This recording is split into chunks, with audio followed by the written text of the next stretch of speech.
আশুরার সময় 2টা রোজা রাখতে বলেছেন। বিশ্বনবী রেখেছিলেন একটা রেখেছিলেন, আর বলেছিলেন আমি যদি আগামী বছর বাঁচি লা আসুমান্না তাসা, 10 তারিখে তো এবার রাখলাম 10ই মুহররম, আগামী বছর বেঁচে থাকলে 9ই মুহররম রাখবো। কিন্তু এর পরের বছর বিশ্বনবীকে তুলে নিল কে? বিশ্বনবী রাখতে পারে না, কিন্তু বিশ্বনবীর চেতনা ছিল রাখার, ঠিক কিনা? বিশ্বনবী এমন নবী যার চেতনাটাও সুন্নাত। বিশ্বনবী এমন নবী যে নবীকে বাদ দিলে কোরআন বোঝা যায় না, যে নবীকে বাদ দিলে হাদিস বোঝা যায় না, যে নবীকে বাদ দিলে হজ বোঝা যায় না, যে নবীকে বাদ দিলে ইসলাম বোঝা যায় না। বিশ্বনবী এমন নবী যে নবীকে বাদ দিলে কোরআন বোঝা যায় না, কারণ কোরআন ওনার উপরেই নাজিল করা হয়েছে, ঠিক কিনা? বিশ্বনবীকে বাদ দিলে হাদিস বোঝা যায় না, কারণ বিশ্বনবী ঈসা ইসলামের মুখ নিঃসৃত অমীয় বাণীগুলোই হচ্ছে হাদিস। বিশ্বনবীকে বাদ দিলে হজ বোঝা যায় না, কারণ হজ কেমন করে করতে হয়, মানাসিকুল হজ, এটা মন গড়া করলে চলবে না, বিশ্বনবী যেমন শিখিয়েছে তেমনই করতে হবে, ঠিক কিনা? আমরা অনেক হজ করি এক একজন হাজী সাহেব, কিন্তু বিশ্বনবী জীবনে হজ করেছেন একটা, কয়টা?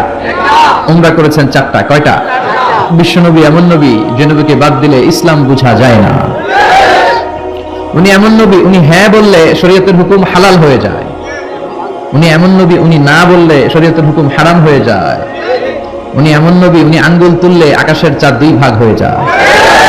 উনি এমন নবী যিনি জমিন থেকে পা তুললে আল্লাহর আরশে মেরাজে চলে যান। এজন্য এই নবীর ভালোবাসা আমাদের অন্তরে থাকার দরকার আছে না নাই?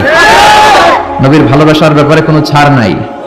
আমার নবীরে যদি কেউ কটু বাক্য কথা বলে, কটু কথা বলে গালি দেয়, তারও কোনো ছাড় নাই, ঠিক কিনা?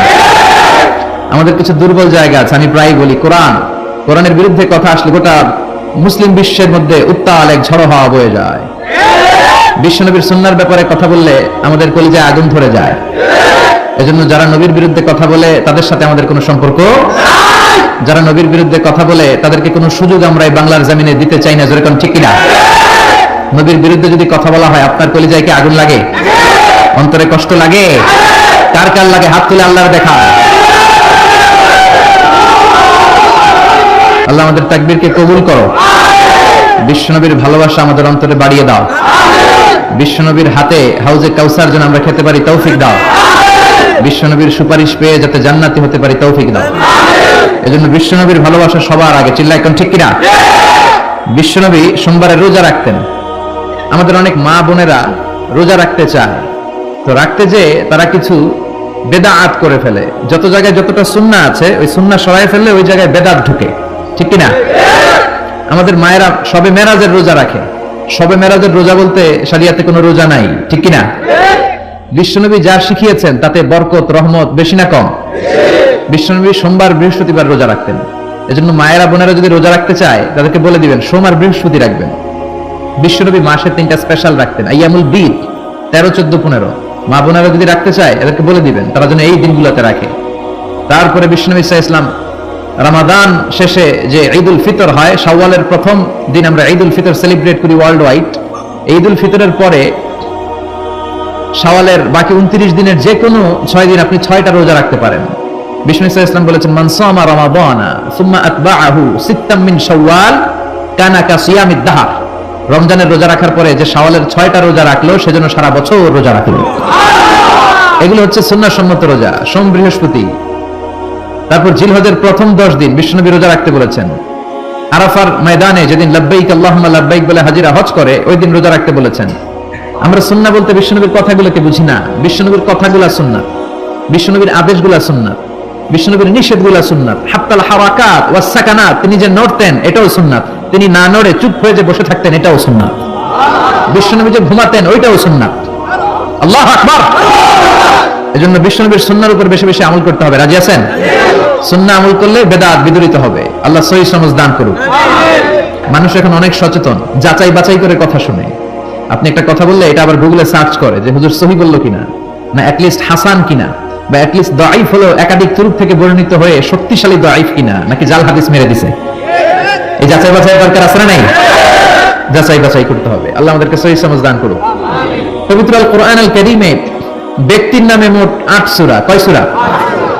6 সূরা 6 জন নবীর নামে, আর 2 সূরা 2 জন ওয়ালির নামে। আমাদের দেশে তো ওলি আল্লাহর অভাব নাই, এদের কারামতের অভাব নাই। কারামাতুল আউলিয়াই হক, ওলিদের কারামত সত্য, এটা আমাদের বিশ্বাস করতে হবে। কিন্তু ব্যাঙের ছাতার মতো যেভাবে অলিয়া উলিয়া গড়ে উঠেছে এটাও ভালো লক্ষণ নয়। হাক্কানি আউলিয়া একরাম যারা, তাদেরকে আমরা শ্রদ্ধা জানাই, কিন্তু ইসলামকে পুঁজি করে যারা ব্যবসা করেছে তাদের সাথে ইসলামের কোনো সম্পর্ক। এরা কারামত দেখায়, বলে যে আমার পীর ফু দিলে পানিতে আগুন ধরে যায়, এই হয়ে যায় সেই হয়ে যায়। যারা এরকম বলে তাদেরকে আপনাদের ভাঙ্গা রাস্তাগুলো আছে না, ওইখানে নিয়ে যাবেন, বলবেন আমাদের রাস্তাঘাটের বড় সমস্যা, তোমার পীর এত বড় আল্লাহর ওলি, বলো এমন একটা ফু দিবে যাতে আমাদের ব্রিজ হয়ে যায়, যাতে আমাদের ভাঙ্গা রাস্তা সোজা হয়ে যায়, ঠিক কিনা? যেহেতু ওনাদের এত কারামত, তাতে লাগানোর দরকার আছে না নাই? তো ওয়ালিদের নামে আল্লাহ সূরা দিলেন 2টা, আর নবীদের নামে 6টা, মোট ব্যক্তির নামে 8টা, ঠিক কিনা? 6টা দিয়েছেন 6 নবীর নামে, সূরা ইউনুস, সূরা ইউসুফ, সূরা হুদ, সূরা নূহ, সূরা মুহাম্মদ, সূরা ইব্রাহিম। এই 6 জন নবীর নামে 6 সূরা, আর 2 জন ওয়ালির নামে 2 সূরা। এর মধ্যে একটা হচ্ছে মহিলা ওয়ালি, আরেকজন হচ্ছে পুরুষ ওয়ালি। মহিলা ওয়ালিয়া হচ্ছে উম্মু ঈসা, ঈসা আলাইহিস সালামের মা মারইয়াম। মারইয়াম নামে সূরা কোরআনে আছে না নাই? কাফ হা ইয়া আইন সাদ দিয়ে আল্লাহ শুরু করলেন।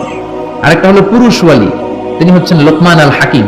সাইয়েদনা লোকমান উনি ওনার ছেলেকে কিছু চমৎকার মহামূল্যবান কিছু উপদেশ দিয়েছিলেন। আল্লাহ তাআলার এই উপদেশ বাণীগুলো এত ভালো লেগেছে, আল্লাহ সরাসরি এই উপদেশ বাণীগুলো কোরআনের ভেতরে তুলে ধরেছেন।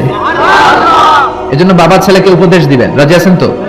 স্বামী স্ত্রীকে উপদেশ দিবেন, নসিহত করবেন। আল্লাহ কোরআনে বলেছে ফাইযুহুন্না, তোমরা তাদেরকে ওয়াজ করো, নসিহত করো। আপনার ছেলে ছোট, তারপরেও তাকে নসিহত করেন। ইসলাম বলে তোমার ছেলে এইমাত্র জন্ম নিল, তার উপর কোনো হুকুম আহকাম এখনো চালু হয় নাই, তার আমল নামা শুরু হয় নাই, তারপরেও তার কানের কাছে এসে আজান দিয়ে তার সামনে ইসলামটা পৌঁছে দাও, ঠিক কিনা? তারপরে আপনার ছেলের বয়স হলো 7 দিন, ইসলাম বলে ছেলের চমৎকার একটা নাম রেখে দাও, তারপর ছেলের আকিকা দিয়ে দাও।